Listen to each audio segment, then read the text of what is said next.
Arrange marriage वाली love story. अभी और अरेंज मैरिज बोले तो पूनम और अक्षय दोनों ही अनजान होंगे बराबर।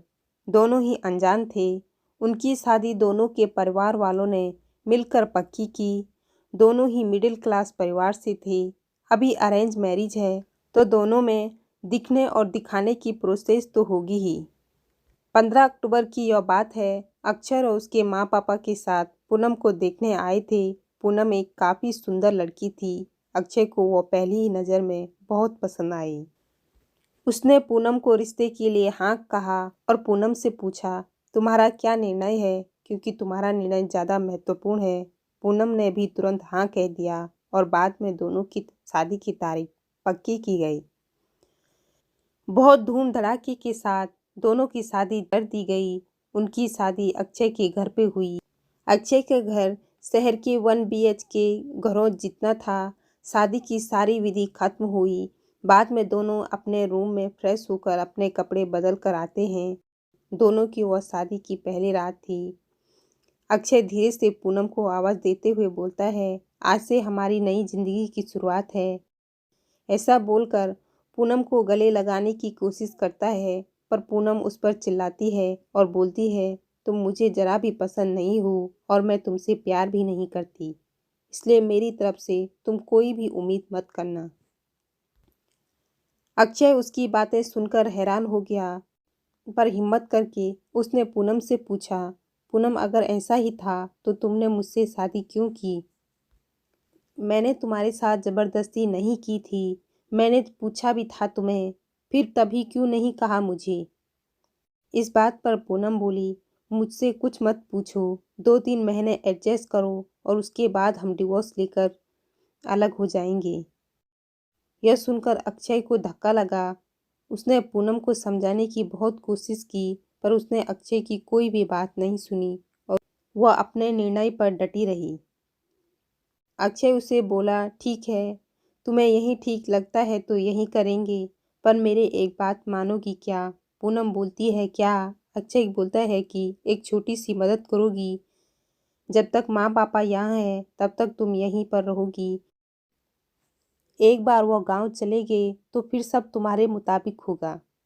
वो अभी तैयार हो गई इस बात पर और दोनों सो गई। हर रोज़ दिखावा उनका चालू था। माँ पापा के सामने पति पत्नी की तरह रहना उनको समझ नहीं आई, इसलिए उनके सामने नाटक करना। ऐसा करते करते दिन खत्म होने लगे। दोनों ही नौकरी करते थे।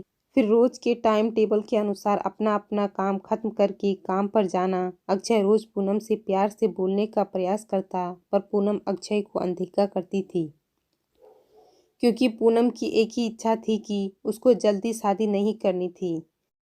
घर के लोगों का मन उसे नहीं दुखाना था, इसलिए वो शादी करने के लिए तैयार हुई। पर शादी करने के बाद वो फिर से अकेली रहने का विचार करती, क्योंकि उसे खुद की लाइफ किसी के साथ शेयर नहीं करनी थी। जैसे तैसे उसके दिन धकेल रही थी। अक्षय मात्र उसे हमेशा अपनी पत्नी का दर्जा देने का प्रयास कर रहा था, पर पूनम कभी भी अक्षय को पति का दर्जा नहीं देती थी। एक दिन फर्श पर पानी गिरा हुआ था, तब पूनम का पैर उस पर अचानक से फिसला। उसका पैर फ्रैक्चर हो गया।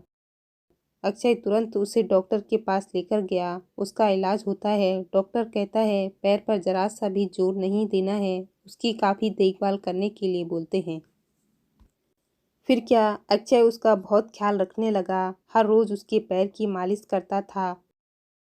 उसका पैर फ्रैक्चर होने के कारण उसे ठीक से खड़ा भी नहीं हुआ जा रहा था। घर के काम और खाने की जिम्मेदारी अक्षय पे आ गई थी, पर अक्षय को तो पहले से ही सबकी आदत ही थी। इस वजह से कोई भी दिक्कत नहीं आई। अक्षय रोज़ खाना खुद ही बनाया करता। उसके माँ पापा भी उसे थोड़ा घर का काम में मदद करते थे। रोज काम पर जाने से पहले पूनम के लिए नाश्ता और खाना बनाकर खुद के हाथों से उसे नाश्ता खिलाता, फिर काम पर जाता था। टाइम पर उसे फ़ोन करके दवाई लेने के लिए याद दिलाता था। काम पर से आने के बाद सबसे पहले उसके पैरों की मालिश करता था। उसे थोड़ा चलने के लिए मदद करता था। कोई भी काम हो उसके लिए मन से करता था। फिर भी वह अक्षय को प्यार से नहीं बुलाती। उसका मन अक्षय को स्वीकारने के लिए तैयार ही नहीं था। एक दिन पूनम को देखने के लिए उसकी सहेली आई। उनकी बातचीत चालू थी, तब अक्षय दोनों के लिए चाय नाश्ता बनाकर लाया। फिर वो पूनम से बोला, मैं जरा मार्केट से आता हूँ, थोड़ा सामान लाना है, तुम दोनों को कुछ चाहिए तो बता दो। पूनम बोलती है, नहीं अभी कुछ नहीं चाहिए, तुम जाकर आओ। पूनम की सहेली को अक्षय को ऐसे नाश्ता लाते देखकर धक्का लगा। उसने पूनम को पूछा, पूनम घर के काम सब तुम्हारा पति ही करता है क्या? हाँ वही देखते हैं, मेरा पैर फ्रैक्चर होने के बाद से। पूनम की सहेली पूनम को बोलती है कि तुम बहुत खुश नसीब हो जो तुम्हें इतना प्यार करने वाला पति मिला। पूनम के चेहरे पे मात्र प्रश्न चिन्ह था। तभी पूनम बोली, इसमें इतना खुश नसीब होने जैसा क्या है? उसकी सहेली बोली, अरे मेरा पति मुझे पूछता तक नहीं कि तुम कैसी हो, खाना खाया कि नहीं, और मेरे पति ने आज तक कभी मुझको चाय तक नहीं पिलाई है। मुझे भी लगता था मेरे पति भी मेरा ख्याल रखें, ज़्यादा नहीं पर प्यार भरे शब्द ही बोले तो बहुत होता मेरे लिए। बहुत इच्छा होती है यार, पर इसके बजाय मुझे हमेशा निराशा ही मिली। बहुत मन दुखता है मेरा यार। यह सब सुनकर पूनम विचार में डूब गई। उसके मन में अक्षय के प्रति प्यार जागने लगा। अक्षय का प्यार उसकी आंखों के सामने आने लगा। वह उस पर जान छिड़कता है। वह उसे समझने लगी। अभी धीरे धीरे पूनम को भी अक्षय से प्यार होने लगा था।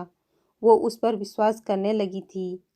अक्षय के मन में मात्र एक डर था कि माँ बाप गाँव गए तो हमारा डिवोर्स हो जाएगा, पूनम मुझे छोड़कर चली जाएगी और समाज में मेरी इज्जत कम हो जाएगी। तभी माँ पापा अक्षय को बोलते हैं कि अभी हमें गांव जाना चाहिए, थोड़े दिन रहकर खेती वगैरह करके आते हैं। अक्षय उनको जाने नहीं देता था और उनको डिवोर्स के बारे में भी नहीं बता सकता था। अक्षय सोच रहा था कैसे बोलूं उसको कि हमारा रिश्ता अटूट है। ऐसे सोचते सोचते ही सो जाता है।